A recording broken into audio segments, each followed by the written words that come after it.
Hello बच्चों, मैं doctor Sunita Nandal कक्षा 9th के लिए क्षितिज भाग 1 की रसखान के सवैये की व्याख्या लेकर आई हूँ।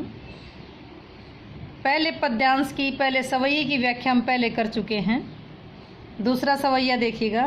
या लकुटी अरु कामरिया पर राज तिहूँ पुर को तजी डारो, 8 हूँ सिद्धि 9 निधि के सुख नंद की गाई चराई बिसारो, रसखान कबोइन आँखिन सो ब्रज के बन बाग तड़ाग निहारो, कोटिक एकल धोत के धाम करील के कुंजन ऊपर वार। प्रसंग क्या है?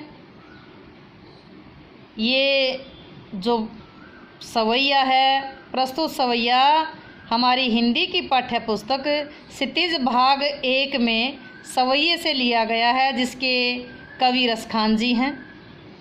कवि ने कृष्ण के प्रति अनन्य प्रेम प्रकट करते हुए कहा है कि वे हर अवस्था में ब्रज के क्षेत्र और अपने इष्ट श्री कृष्ण जी को प्राप्त करना चाहते हैं। चाहे कोई भी अवस्था हो, लेकिन वो कृष्ण के नज़दीक रहना चाहते हैं। व्याख्या देखिएगा। या लकुटी, लकुटी का मतलब है लकड़ी, या इस लकड़ी, अरु और कामरिया कंबली, कंबल जोड़ते हैं। पर राज, राज मीन्स राज्य, तिहूँ तीनों, पुर का मतलब लोकों का, तीनों लोकों का, तजी छोड़ डालो, छोड़ डालूं। रसखान कवि कहते हैं कि मैं इस लकड़ी और कंबली पर, जो कृष्ण जी गाय चराते समय लकड़ी हाथ में लेते थे और कंबली ओढ़ते थे, उस लकड़ी और कंबली पर तीनों लोकों के राज को छोड़ दूं, राज को त्याग दूं। श्री कृष्ण जी की इस लकड़ी और कंबली पर तीनों लोकों के राज को छोड़ दूं, न्योछावर कर दूं, त्याग दूं। 8 सिद्धि 9 निधियों के सुख, 9 निधि के सुख नंद की गाय चराई बिसारो। 8 सिद्धि, सिद्धियाँ 8 होती हैं। याद करने के लिए इतना रखें कि सिद्धियाँ कितनी होती हैं? 8। समझने के लिए सिद्धियाँ कौन कौन सी होती हैं? अणिमा, महिमा, गरिमा, लघिमा, प्राप्ति, प्राकाम्य, ईशित्व और वाशित्व। 8 सिद्धियाँ होती हैं। निधियाँ कितनी होती हैं? 9 होती हैं। 9 निधियाँ कौन सी होती हैं? पदम, महापदम, शंख, मकर, कच्छप, मुकुंद, कुंद, नील और खारव। ये कुबेर जो धन के देवता होते हैं, उनकी 9 निधि होती हैं, 9 खजाने होते हैं। तो आप केवल पता होना चाहिए कि सिद्धियाँ कितनी हैं? 8 हैं और निधियाँ कितनी हैं? 9। तो 8 सिद्धि और 9 निधियों के सुख को नंद की गायों को चराते चराते बुला दूं। मतलब नंद की गायों के चराने में मुझे इतना आनंद आए कि 8 सिद्धियों और 9 निधियों के सुख को भी भूल जाऊं। क्या कहते हैं कि श्री कृष्ण जी की लकड़ी और कंबली पर तीनों लोकों का राज न्योछावर कर दूं और 8 सिद्धियों 9 निधियों के सुख को नंद की गायों को चराते चराते बुला दूं। रसखान कबो इन आँखिन सो, रसखान कवि कहते हैं कि कबो कब इन आँखिन सो, कभी इन आँखों से। ब्रज के वन, वन का मतलब वन, बाग बाग, तड़ाग तालाब निहारो देखूंगा। पता नहीं मैं कब ब्रज के वन, बाग और तालाब को अपने इन आँखों से देख पाऊंगा। रसखान कवि कहते हैं कि पता नहीं कब मैं अपनी इन आँखों से ब्रज के वन, बाग और तालाबों को निहार पाऊंगा, देख पाऊंगा। कोटिक करोड़ों, एक कल दोत जो चांदी के बने हुए हैं, सोने, कल दोत हो गए सोने के बने हुए।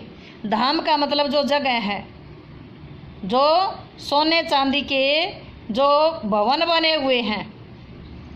रसखान कवि कहते हैं कि जो सोने चांदी के धाम बने हुए हैं, करील के, करील का मतलब जो कांटेदार झाड़ियाँ, कुंजन छोटी छोटी झाड़ियों के ऊपर वारों, ऊपर वारना का मतलब जैसे सिर के ऊपर से घुमा करके डालते हैं, उसको वारना बोलते हैं, न्योछावर करना बोलते हैं। करोड़ों सोने के धाम को, करोड़ों सोने के धाम को, करोड़ों सोने के धामों को मैं कांटेदार, छोटी छोटी कांटेदार झाड़ियों पर न्योछावर कर दूं। करोड़ों सोने चांदी के धामों को ब्रज के जो कांटेदार झाड़ियां हैं उन पर न्योछावर कर दूं।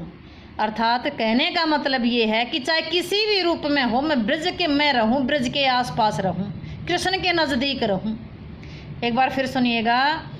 इस लकड़ी और कंबल पर, किसकी लकड़ी और कंबल पर? श्री कृष्ण जी की लकड़ी और कंबल पर तीनों लोकों के राज को न्योछावर कर दूं आठों सिद्धियों नौ निधियों के सुख को नंद की गायों को चराते चराते बुला दूं। रसखान कवि कहते कि पता नहीं कब इन आँखों से ब्रज के वन बाग और बगीचों के दर्शन होंगे, कब उनको देख पाऊंगा। मैं करोड़ों सोने चांदी के महलों को ब्रज की कंटीली कांटेदार झाड़ियों के ऊपर न्यौछावर कर देना चाहता हूँ। ये थी इसकी व्याख्या। काव्य सौंदर्य भाषा शैली देखिए, भाषा कौन सी है? रसखान की भाषा ब्रज है, शैली चित्रात्मक है, छंद सवैया है। अलंकार कौन कौन सा आया है? अलंकार देखो, डारो बिसारो तिहारो वारो, इसमें स्वर मैत्री अलंकार है। बाग तड़ाग में अनुप्रास अलंकार है, पीछे गए गए आया। कल धोत के में कौन सा आया है? अनुप्रास अलंकार आया है। करील के कुंजन, इस पर क्या आया है? अनुप्रास। ऊपर वारों में रह पीछे आया है तो अनुप्रास अलंकार है, तो इसमें अनुप्रास है, स्वर मैत्री अलंकार है। भाषा शैली छंद अलंकार रस कौन सा है? भक्ति रस है, प्रसाद गुण है, दृश्य बिंबर अभिधा शब्द शक्ति है। उम्मीद है कि व्याख्या आपको अच्छे से समझ आई होगी। व्याख्या समझ आई हो तो वीडियो को लाइक करें, शेयर करें, चैनल को सब्सक्राइब करना ना भूलें।